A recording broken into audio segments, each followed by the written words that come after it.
Hello everyone, welcome to my channel, and if it's your first time here, please don't forget to hit the subscribe button. I bring intelligent conversations and other entertaining stuff. So today, please, I want to very quickly, without wasting much of your time, talk about subsidy. I'm talking about subsidy because since after the inauguration of the president, the new president, President Bola Tinubu, where he declared that subsidy is gone. The country has been thrown into a frenzy of sort, and everywhere is disrupted. People are trekking, and fuel is hitting astronomical prices at filling stations. So, and I discovered that a lot of people do not actually quite understand what subsidy means. So in this video, I want to try to explain it, like explain subsidy the way it will be explained to a 2-year-old, and he will understand. So I'm going to try to explain what subsidy means, what fuel subsidy means in that is in relation to Nigeria, why it was removed, how long it will take for things to normalize, like what next, what next, like how long is this whole thing going to last, and then what is the solution in sight to the high cost of fuel after subsidy was removed. So very quickly, what is subsidy? Subsidy, whether for country or for maybe, let's say, a company, is where in a situation where maybe a company or a country pays a considerable amount of money on behalf of either the citizen or the staff. Say for instance, you're working in a company, and then there is a restaurant close by the company where staff of the company eat. And now, ordinarily, a plate of food costs 1,500 in the restaurant, but the company pays 1,000 naira for you, and then you have to pay, as a staff, you have to pay 500 naira for every time you eat there. All right, instead of paying 1,005. What it means is that there is what you're bringing, and then there is what the company is bringing. So both of you are actually helping alleviate burden from yourselves. All right, and so the company pays 1,000, and you help save the company from paying 500. Why the company helps save you from paying 1,000 naira. So that's how that's what subsidy means. So in the city, in relation to Nigeria, that is the fuel subsidy now. Is what it means is that if without subsidy, fuel would have been more expensive, just like we're currently experiencing. So now the fuel subsidy, what it means is that because I've had to explain this to two of my friends since subsidy was removed. So they were like, I don't really understand this subsidy. And I'm talking about graduates, people. One of them have actually traveled abroad anyway. So these are people that are actually quite enlightened. So, but the fuel subsidy thing is something that one needs to take time to actually understand the intricacies involved, and why the whole brouhaha of remove subsidy. So now, what fuel subsidy in the Nigerian context actually means is that because because Nigeria has crude but does not refine crude, okay? So we export crude and then import the refined products.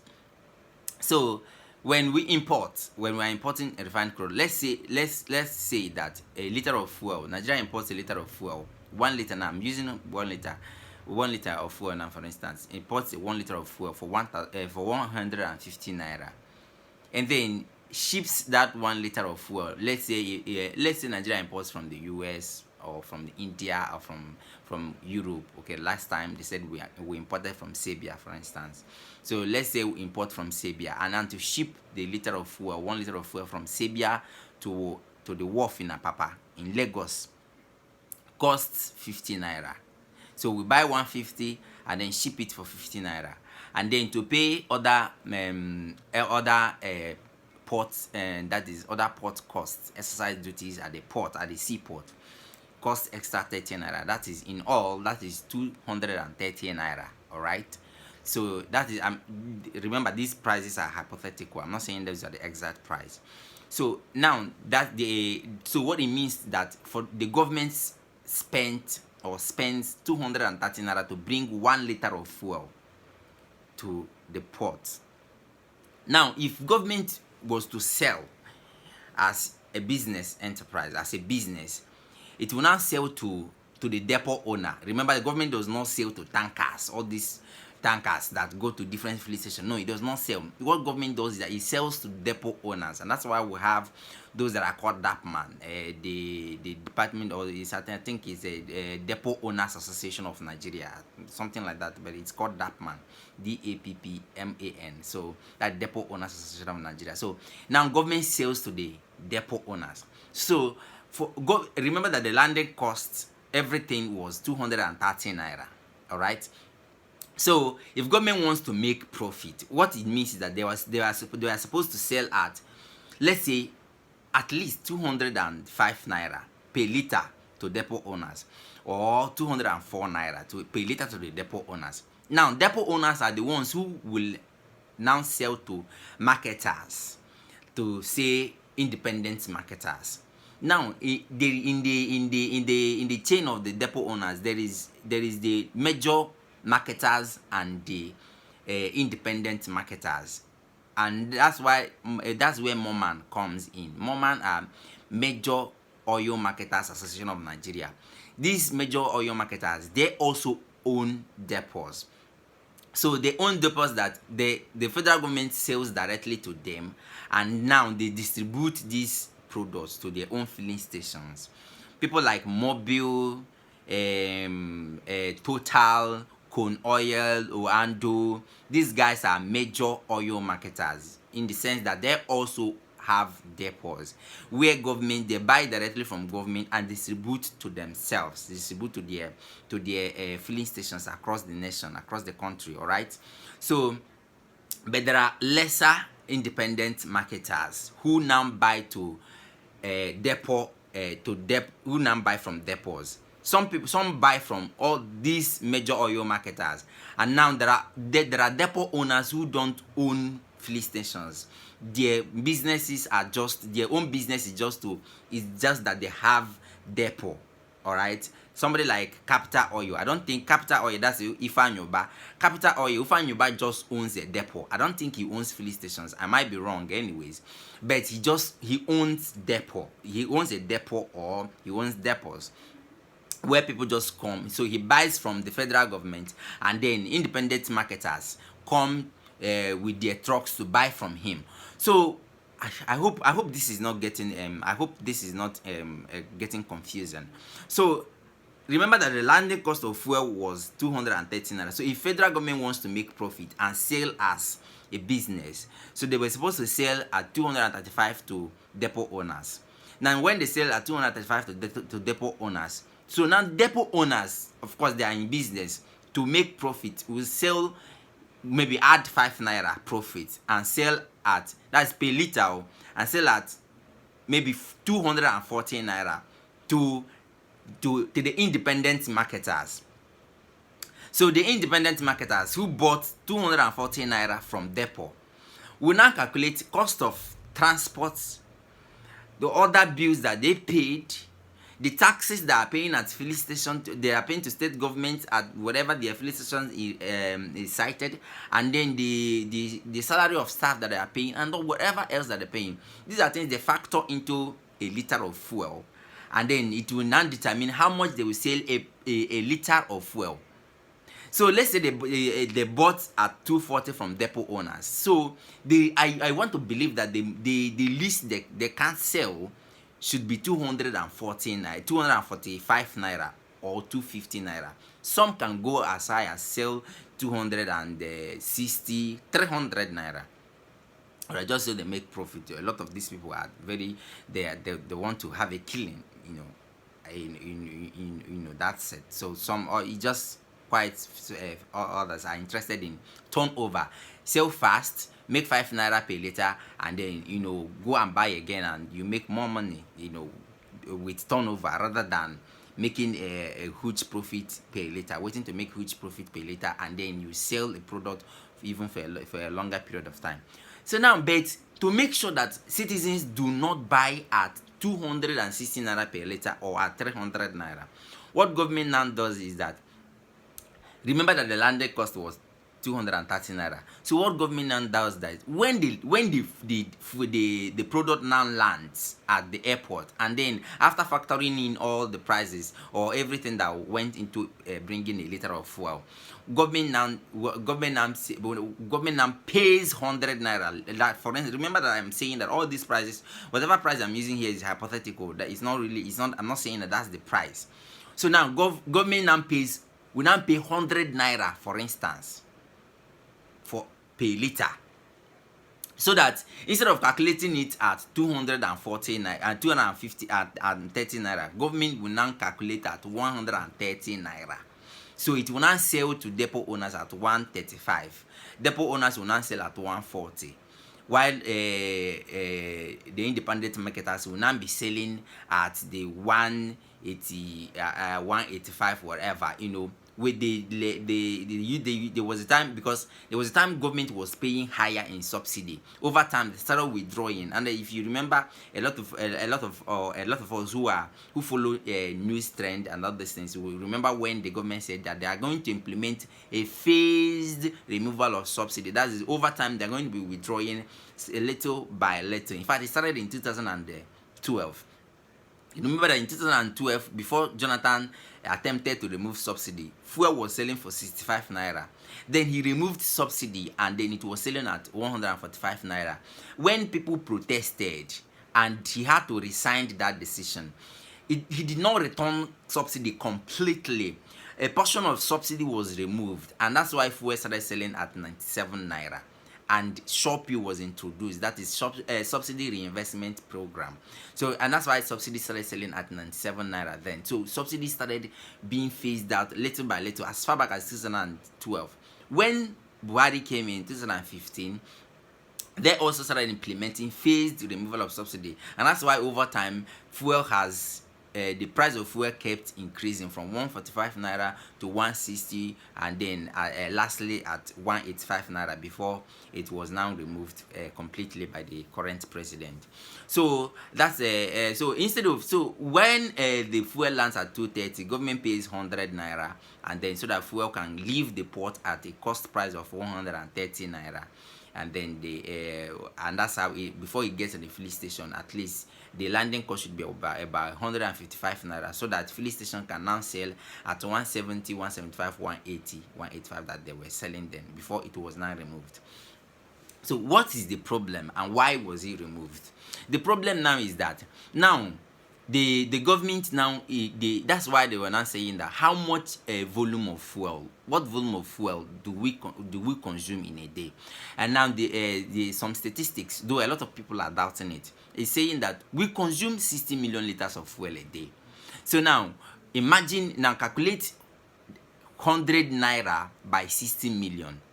So if we are consuming 60 million liters of fuel a day, what it means is that for every liter of fuel that we consume, government pays 100 naira.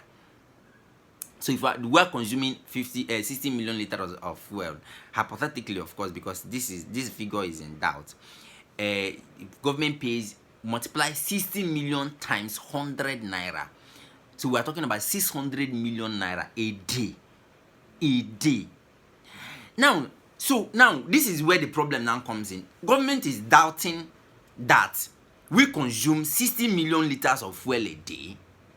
So now it is now saying that, but because there is no accurate data anywhere, government is believing that we consume 60 million liters of fuel a day, and is paying 600 million a day as subsidy.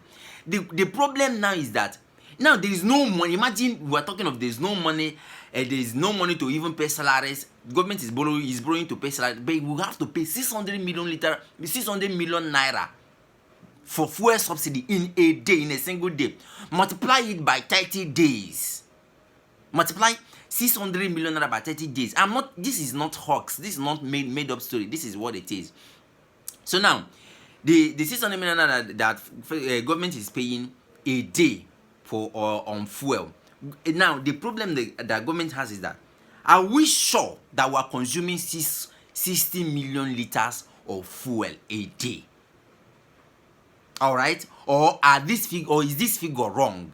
If this figure is wrong, it means then that some characters, some individuals within the whole subsidy arrangement are the ones that is drawing the balance of the 600 million naira that the government pays.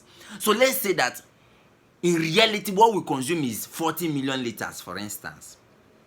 The government is paying subsidy on 60 million liters.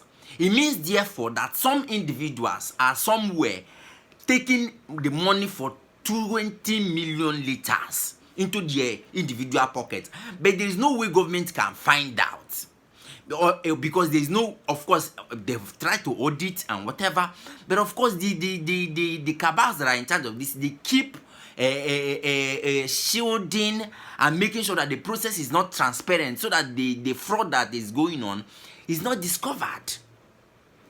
So now the number one problem with subsidy is that we are not sure of the volume of fuel we consume, so that government can be sure of how much that they are supposed to actually pay in subsidy. Problem number one. Problem number two, when the fuel lands at airport, at the wharf, at the seaport, government pays subsidy on these products to subsidize this product for Nigerians, so that we can buy it at a cheaper rate. Now some strong individuals, some highly placed individuals in the oil sector, within NNPC or whatever, that have the way and means, now get tankers, not just a tanker, tankers, sometimes hundreds of tankers, to load these products that the federal government of Nigeria has used its money that it does not have, to subsidize. They now load these products in hundreds of tankers and ship it to Cameroon, Niger Republic, Benin Republic, Togo, and other neighboring countries, and go and sell at exorbitant price, because in those countries this product is not subsidized. So let's say, for instance, Togo is selling at 600 naira, but Nigerian government already subsidized the fuel until it was now a 135 naira cost price. Now a strong individual, because he's highly placed in NNPC or in whatever place, will now ship this product to these neighboring countries and now be selling at 600 naira. So you see now that this, while federal government is subsidizing fuel for Nigerians, some individuals are shipping the product that is already subsidized and that was supposed to serve Nigerians to neighboring countries. The implication is that the product that the government has subsidized for Nigerians will not last for Nigerians, because some individuals have shipped it out to sell somewhere, make profit. So instead of serving us for 30 days, it now serves for 20 days, and government will have to go back and import another volume of fuel product and subsidize it again. So you see now that it is a drain on the finances of the federal government. It is a drain on the finances of the federal government. And federal government is, but that's why people are saying, of course, the finance ministers and all those in charge of the revenue of government has kept on saying that we are borrowing to pay subsidy, and that NNPC that is selling Nigeria's raw crude oil, that is the raw crude oil that are selling, is no longer remitting. They are no longer bringing money. They are no longer paying anything. Like, it's just like the business you have somewhere, somebody you put in charge of that business is no longer bringing money to you, because he is now using every money that he generates to pay house rent, pay NEPA bill, buy fuel to fuel generator and everything. So you will now have to ask yourself, and then from that money he also withdraws his own salary. So at the end of the day, you will now have to ask yourself, is it still worth it having that business? All right, or will I have to do away with generator? Maybe let me remove generator, so that the money that I'm using to fuel generator can be money I'll be making for myself. So that's the whole thing. That's the whole issue about the subsidy and why it is problematic and why it had to go, because there's a lot of fraud in it. And then apart from the fraud, government is now saying that they can no longer subsidize. Now this is why people so let's assume that even if there was no fraud in the whole subsidy regime or in the whole subsidy issue, another problem that government has with it is that who are those that are using fuel? Those that are using fuel majorly are those that have cars. And you have to actually be an average Nigerian or a rich Nigerian to own a car. Alright? Of course, there are the transporters and the people that are using commercial transport to hustle. Alright? But those are quite in of course, well, they are in a high number, but of course there are other ways that government can actually, if the government rechannels fund, it will come back to benefit them.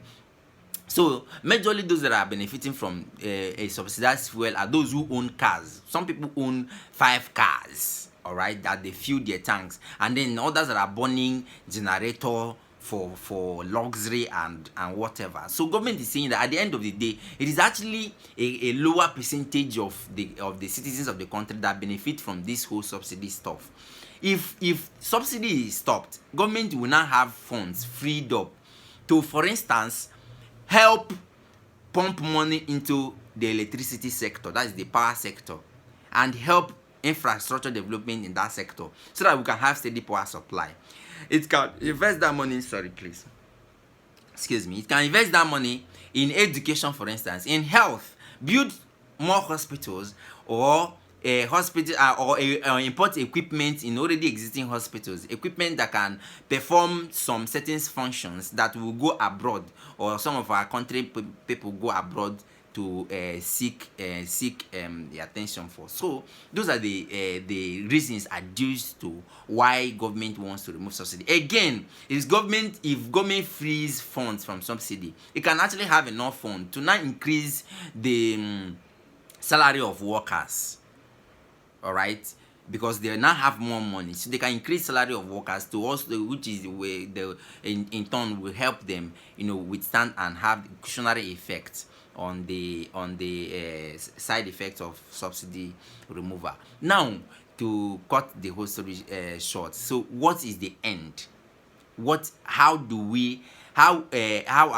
we gonna, when is the whole effects, like this expensive this thing, that is the expensiveness of fuel products, going to end? That is because, of course, now that subsidy is removed, fuel is expensive. When is it going to end? What's the end in sight? What next? So what next now is that for fuel to be cheap again,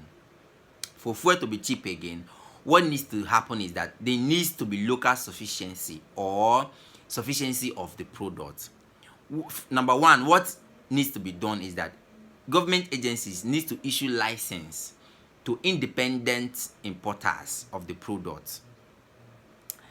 They used to be independent importers of the products, but why government withdrew their license was that then government was subsidizing. Now these independent importers, okay, Okonjo-Iweala made the reference in a clip I saw. He said 143 independent importers of fuel brought subsidy claims of close to $10 billion. And there was no way for government to audit all these things.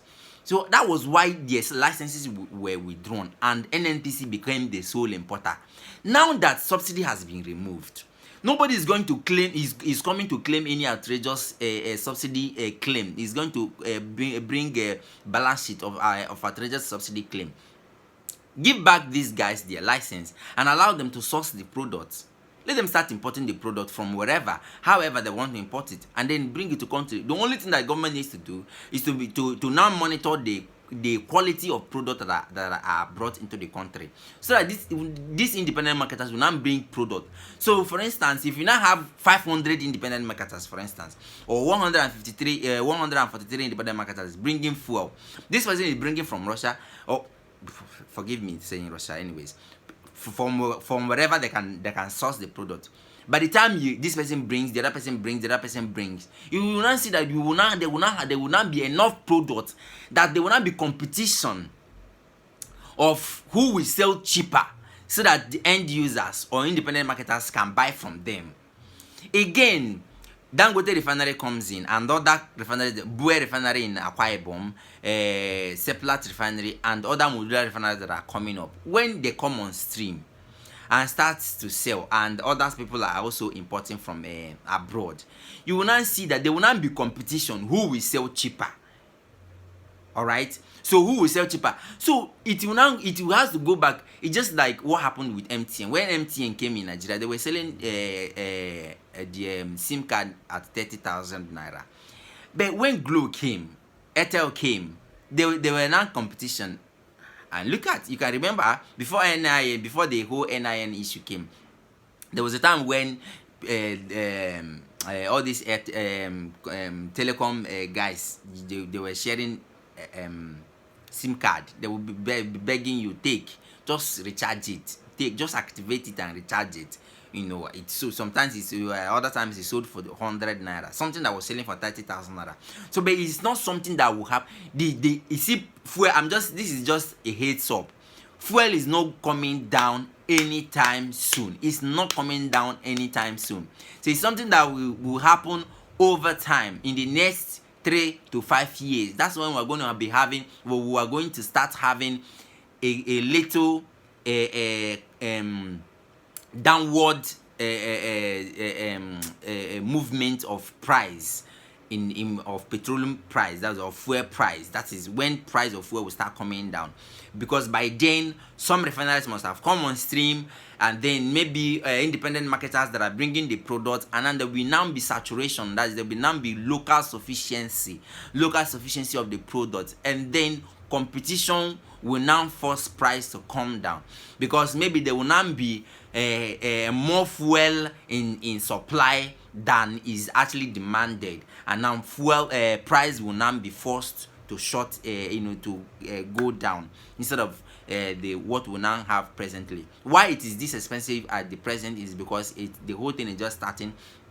When marketers start sourcing their product from wherever and however, of course with the license of government, then they can now will end up having a sufficiency of the product, and then price will come down. But of course, with the subsidy ended, the government will now have money to invest in other things, in other sectors of the economy. Possibly we should expect that government will put money in electricity sector, that is in power sector, so that over time we should have steady electricity, or at least a better service, better light, better power supply, and then of course in health, and then in education, and in other sectors. So I don't want to make this too long. It's almost half an hour. I didn't intend to make it this long. It's actually quite